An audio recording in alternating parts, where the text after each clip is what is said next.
drones have a particular usage these days.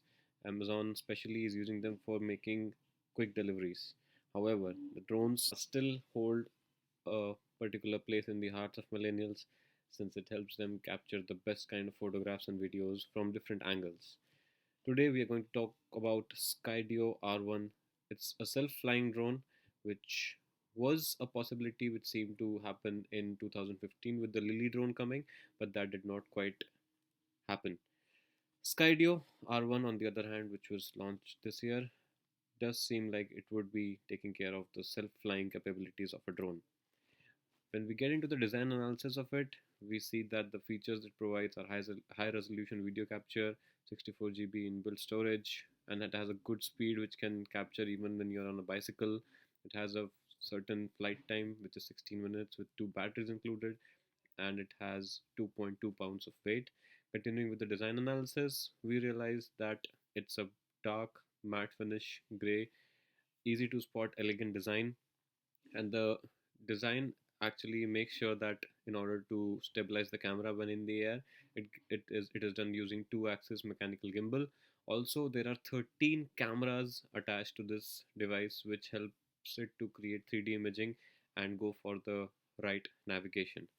The 13 cameras include 12 navigating cameras and one recording camera, and as you can see in the video, it is doing the 3D tracking in the most advanced manner. Moving on, we'll talk about the 5 E's. First E is effective. With the video, we can realize that the effectiveness of this device is pretty high. It follows you everywhere and without you having to control it. Next up, efficient. The device is pretty efficient. It immediately captures the balance. It goes in the air and goes on to record your video. So it doesn't need much of a setup. Engaging.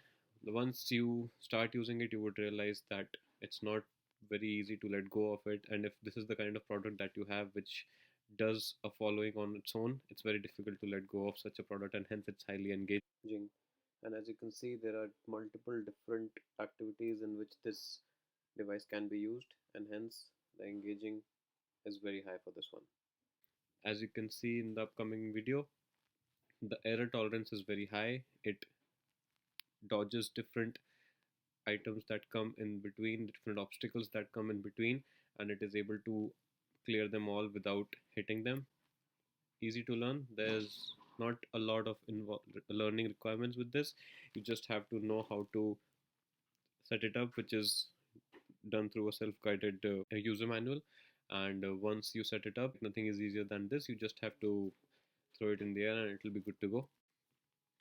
As we can see in user experience design map, the attraction will be mainly with the three objective stimuli: visual, auditory, and tactile. This is because you would touch, feel, and look at the product, and there will be sound that will come from the fans that will bring people in. Entry will again be visual and auditory.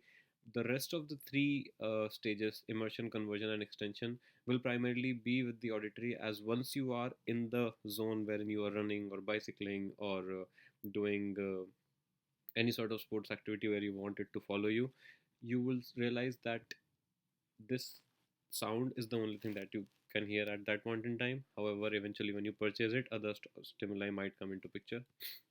From the user experience point of view, the visceral is something that concerns with the appearances. So as we've seen the elegant design for this compared to any other drone as of now, this does look good when you show it around if you own it. From a behavioral point of view, drone itself is a very cool thing to have, and especially if you have a drone which follows you without having to control it all the time, it adds to the overall pleasure.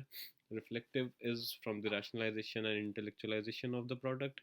So for keeping an eye on toddler, for recording sports activities from various angles, and getting photos from a place where your camera wouldn't reach, is something that is of high importance in the reflective area of this.